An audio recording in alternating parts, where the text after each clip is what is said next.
Guanajuato. Su nombre deriva de Guanaxuato, que en purépecha significa lugar montuoso de ranas o lugar de muchos cerros. Su cuna se encuentra en las entrañas de los reales de minas del siglo XVI, que, con el transcurrir del tiempo, la transformaron en el corazón minero más relevante de la Nueva España. Guanajuato nació y renació de las aguas. Los ríos Guanajuato y Laya, entre otros, eran protagonistas de inundaciones constantes que arrastraban consigo enormes piedras y lodo, sepultando parcial o totalmente las construcciones en el fondo del valle. Pero, como un ave fénix, la ciudad resurgía de sus cenizas, reconstruyéndose sobre las ruinas de su versión anterior. De esta manera, se crearon cápsulas del tiempo. Los primeros pobladores de esta tierra, rica en minerales, fueron los indígenas cazcanes, copuces, guamares, huachichiles, jonaces y pames. Hoy en día, solo los jonaces y pames se mantienen presentes, el primero en el noreste de Guanajuato y el segundo en el estado de San Luis Potosí, junto a los pueblos otomíes y tlaxcaltecas.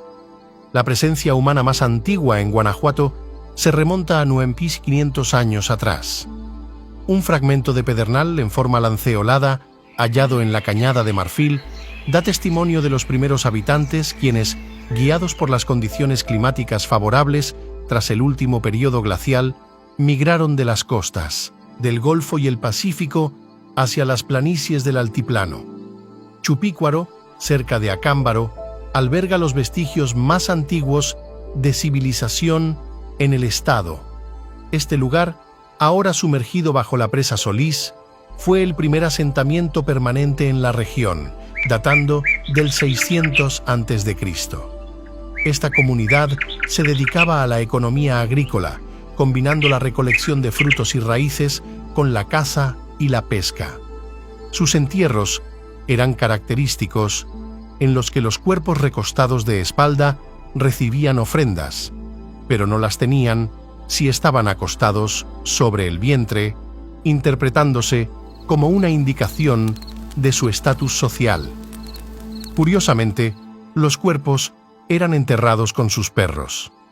Aunque no existen restos arquitectónicos de la cultura chupícuaro, su cerámica es testimonio de su existencia y su vida. Las figurillas de barro, con sus formas variadas y decoración policroma, revelan elementos de su cultura. El territorio de Guanajuato fue influenciado y dominado por Teotihuacán, que modificó las estructuras sociales de los asentamientos, pasando de sociedades agrícolas a teocráticas. Después de la caída de Teotihuacán y la llegada de grupos de chichimecas, el dominio fue tomado por los guerreros y más tarde la zona quedaría bajo el control de la cultura tolteca. El actual territorio de Guanajuato, en la frontera con Michoacán, marcó el límite del expansionismo del Imperio Mexica. Nunca lograron un control permanente y efectivo en la zona, siendo derrotados en múltiples ocasiones por los purépechas, quienes sí lograron establecerse en el sur del estado. En el centro se establecieron poblaciones otomíes y en el norte comunidades chichimecas, principalmente pames, guamares, huachichiles y zacatecos. En 1530, Nuño de Guzmán organizó una expedición al norte, llegando al actual territorio de Guanajuato, hogar de grupos indígenas como los chichimecas y purépechas. La minería fue fundamental en la economía del virreinato de la Nueva España, y Guanajuato desempeñó un papel significativo en ello. El descubrimiento de lo que sería el auge minero ocurrió en 1548, con la primera exploración de la actual capital guanajuatense por el español Rodrigo Velázquez. A partir de entonces, y con el descubrimiento de otras minas en el norte, se comenzó a establecer el llamado Camino Real de Tierra Adentro o Ruta de la Plata.